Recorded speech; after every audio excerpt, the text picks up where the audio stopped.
नमस्कार मित्रों, स्वागत है आपका हमारे YouTube चैनल जीएस मस्ती विद विनय सर के साथ। आइए जुड़ते हैं हिंदी की अगली कड़ी में कुछ महत्वपूर्ण प्रश्नों के साथ जो समीक्षा अधिकारी, सहायक समीक्षा अधिकारी, यूपी पीसीएस मेंस, एपीओ जैसी परीक्षाओं में पूछे गए हैं।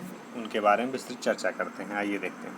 तैरने की इच्छा को कहते हैं, हमने बताया था इसके पहले भी एक क्वेश्चन आ चुका है, उसे तितीर्षा कहते हैं। तैरने की इच्छा को तितीर्षा कहते हैं। हाथी की पीठ पर रखे जाने वाले आसन के लिए शुद्ध शब्द जो हाथी होता है, देखिए उसकी पीठ पे जो रखा रहता है उसे क्या कहते हैं? जीन कहते हैं, हौदा कहते हैं, काठी कहते हैं, बख्तर कहते हैं। तो उससे हौदा कहते हैं। क्या कहते हैं? हौदा कहते हैं। ऑप्शन नंबर बी सही होगा। हाथी की जो पीठ पे रखा जाता है, जो अब हाथी से इससे संबंध बना दिया, अगर उसके घोड़े से भी संबंध बना देंगे, घोड़े पे भी लोग चलते हैं, तो घोड़े की पीठ पर रखे जाने की जो होती है उसे गद्दी कहते हैं। क्या कहते हैं? वो जो गद्दी होती है उससे क्या कहते हैं? जीन कहते हैं। जो घोड़े की पीठ पर एक गद्दी रखी जाती है उस गद्दी को क्या कहते हैं? उससे जीन कहते हैं। हाथी वाले पे हौदा कहेंगे, घोड़े की पीठ पर जो रखी जाए उसे जीन कहेंगे। और जो घोड़े की पीठ पर कसने की जीन को काठी तथा लोहे के जाल का बना कवच जिसे युद्ध के समय पहना जाता है उसे बख्तर या वख्तर कहते हैं। क्लियर?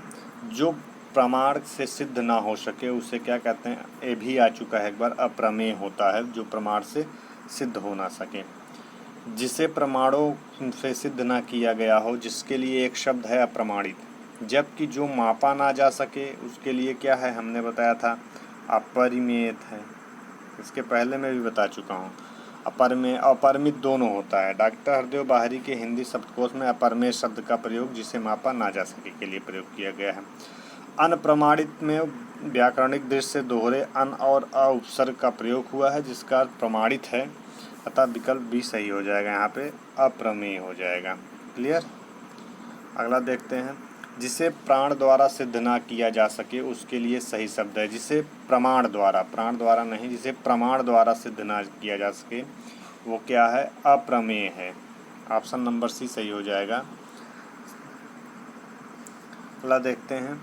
उपनिवेश से संबंध हो जिसका उसके लिए एक शब्द है औपनिवेशिक होता है। उपनिवेश से जिसका संबंध हो उससे क्या कहते हैं? औपनिवेशिक कहते हैं। उपनिवेश से जिसका संबंध होता है उसे औपनिवेशिक कहते हैं। जिसका संबंध उपन्यास से हो उसे औपन्यासिक कहेंगे। जो उपन्यास से संबंधित होंगे उसे क्या कहेंगे? औपन्यासिक।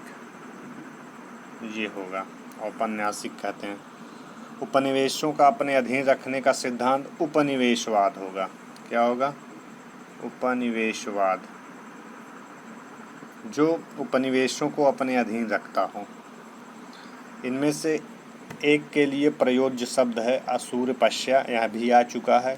वह स्थान जहाँ सूर्य दिखाई न दे, वह स्थान जहाँ सूर्य का प्रखर प्रकाश बड़ा कष्टकारी हो, जिसको सूर्य भी ना देख सके। रनिवास में कड़े पर्दे में रहने वाली स्त्री, यहाँ पे हो जाएगा रनिवास में कड़े पर्दे में रहने वाली स्त्री के लिए होगा असूर्यपश्या। आ चुका है। और यहाँ पे देखिए क्वेश्चन का ट्रेंड बदल के पूछ लिया है, तो इस प्रकार से भी क्वेश्चन पूछे जा सकते हैं। अगला देखते हैं। जो स्त्री सूर्य भी ना देख सके वाक्यांश के लिए एक शब्द है। हमने बताया सूर्यपश्या, बहुत ही इम्पोर्टेंट है ये, वेरी वेरी इंपॉर्टेंट में रख के चलिए। इसके पीछे भी 2 बार मिल चुका है। उत्तराधिकार से प्राप्त संपत्ति के लिए एक शब्द है रिक्त कहेंगे, धरोहर कहेंगे, वसीयत कहेंगे, संदाय कहेंगे। जो उत्तराधिकार में जो प्राप्त संपत्ति होती है, आज से जान लीजिए, उसे रिक्त कहते हैं। क्या कहते हैं? रिक्त कहेंगे। ध्यान से देख लीजिए, बहुत बार पूछा गया है ये। तो उत्तराधिकार में जो प्राप्त होगी, लोग मार्क चले आएंगे कि वसीयत मिली है, तो वसीयत होती है लिखवाई जाती है, तो उसे क्या कहते हैं? रिक्त कहेंगे, जो उत्तराधिकार में मिलेगी। अगला देखते हैं। जो वस्तु दूसरे के यहाँ रखी हो उसे धरोहर कहते हैं। ये कहते नहीं धरोहर के दूसरे के यहाँ रखी हो। किसी के मरने के पूर्व उसी के द्वारा किसी को अपनी संपत्ति का वसीयत घोषित करना, वो होता है वसीयत। किसी के पास रखी हुई दूसरे की वस्तु के लिए कौन सा शब्द होगा? हमने अभी बताया था धरोहर होगा। गिरा हुआ के लिए एक शब्द क्या होता है? पतित होगा। क्या होगा? गिरा हुआ का मतलब पतित है। जो जमीन पर गिरा या लुढ़का हुआ हो उसे लुंठित कहेंगे। जो जमीन का बात करेंगे वो लुंठित होता है, लुढ़क गया हो। पृथ्वी पर लेटा हुआ के लिए एक शब्द धाराशाही होता है। अगर जो पृथ्वी पर लेट गया है, अगर लेट जाए, धारा साई होता है, पृथ्वी पर लेटा हुआ। निम्नलिखित वाक्य खंडों से एक के लिए प्रयुक्त होने वाला शब्द है स्वयं सेवक। सबकी सेवा करने वाला, स्वयं की सेवा करने वाला, अपनी इच्छा से दूसरों की सेवा करने वाला।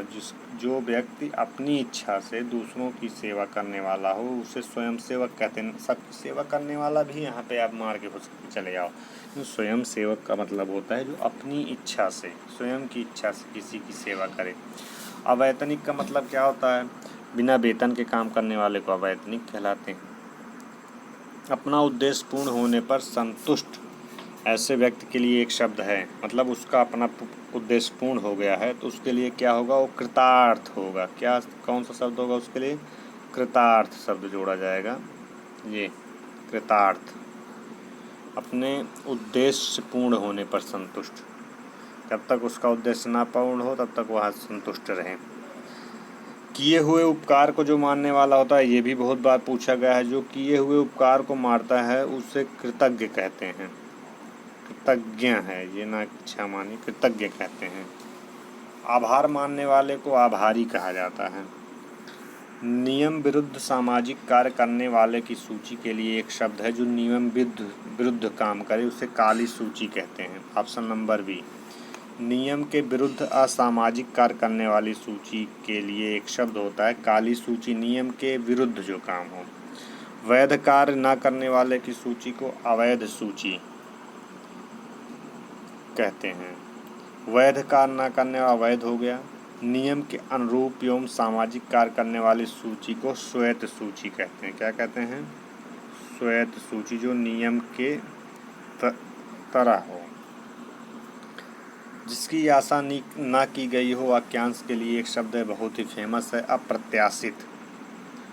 अप्रत्याशित है, इसकी आशा ही नहीं की गई थी। ऑप्शन नंबर डी सही हो जाएगा। जिससे उम्मीद ना की जाए उसे ना उम्मीद कहते हैं। अग्र सोची उसे कहते हैं जो कहने या होने की बात को पहले से सोचे हो। उपकृत शब्द के लिए सही वाक्यांश है उपकृत, जिससे उपकार हुआ हो, जिसने उपकार किया हो, जो उपकार ना मानता हो, जिस पर उपकार किया गया हो उसे कहते हैं उपकृत। ऑप्शन नंबर डी सही होगा, उपकार किया गया हो। 100 में 100 के लिए एक शब्द है 100%।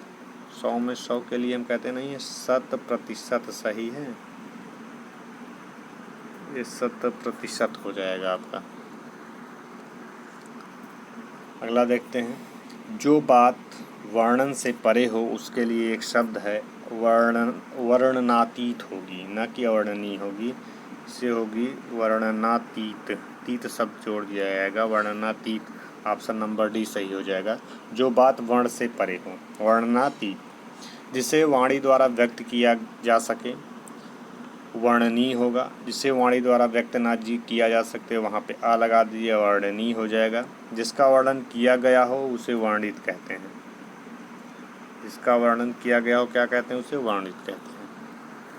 आकाश को चूमने वाला के लिए एक शब्द है गगनचुंबी, आकाशचुंबी, आकाशदीप। तो उससे बोल आकाश चूमने वाला आकाशचुंबी, गगन चूमने वाले को गगनचुंबी कहते हैं। जहाज़ों को रात्र में मार्ग दिखाने वाला प्रकाश स्तंभ आकाशदीप कहलाता है। जो आकाशदीप होता है जो जहाज़ों को रात में मार्ग दिखलाता है।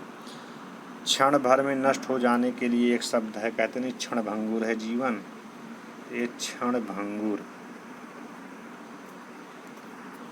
क्षण भर में नष्ट हो जाने के लिए। जो क्षण भर के लिए आतुर हो उसे क्षणातुर कहते हैं। जो क्षुधा हो के लिए आतुर उसे क्षुधातुर कहते हैं। जो शब्दों द्वारा व्यक्त ना किया जा सके उसके लिए एक शब्द है अव्यक्त। क्या कहते हैं? उसके लिए अव्यक्त शब्द है, जो शब्दों द्वारा व्यक्त ना किया जा सके।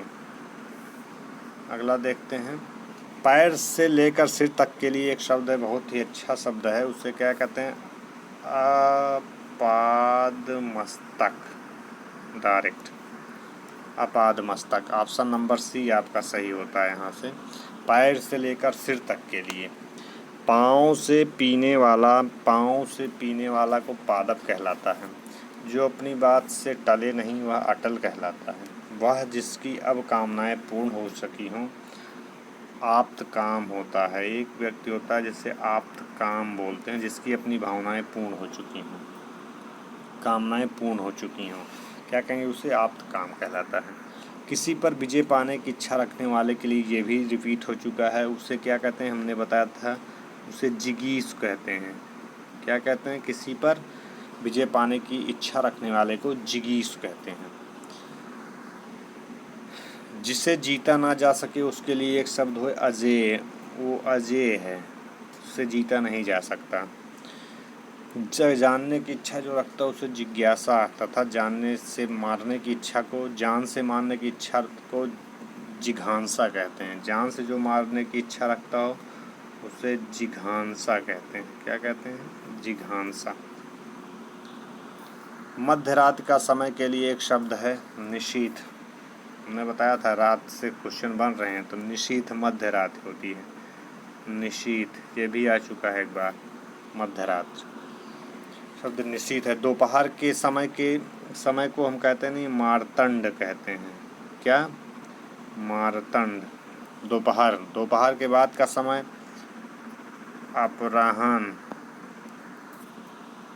तथा दोपहर के समय को मध्याह्न कहते हैं। दोपहर में ही जो रहे मध्याह्न, अपराह्न बाद में, मध्याह्न दोपहर के ही समय, मार्तांड दोपहर के सूर्य को मार्तंड कहते हैं। जिसका दमन किया गया हो उसके लिए एक शब्द है दमित।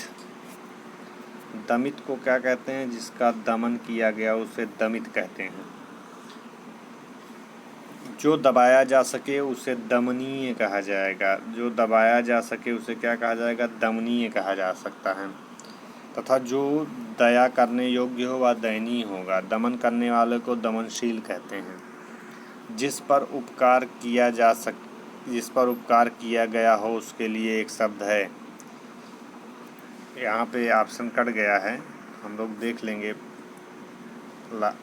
दूसरे वाले वीडियो में मित्रों। या कुछ महत्वपूर्ण तथ्य थे, क्वेश्चन थे, आपके सामने मैंने पेश किया। यदि यह वीडियो अच्छा लगा हो इसे शेयर और सब्सक्राइब करिए। हम मिलते हैं अपना पुनः दूसरे वाले वीडियो में।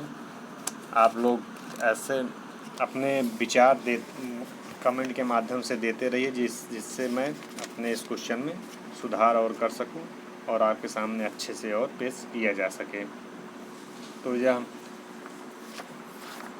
वीडियो इसी पे हम लोग समाप्त करते हैं, और इसका उत्तर आप लोग दीजिएगा, नहीं तो मैं ही बता दे रहा हूँ। जिस पर उपकार किया गया हो उसके लिए दो ही ऑप्शन में देख लेते हैं, उपकृत कहते हैं। क्या कहते हैं, उपकृत। धन्यवाद मित्रों।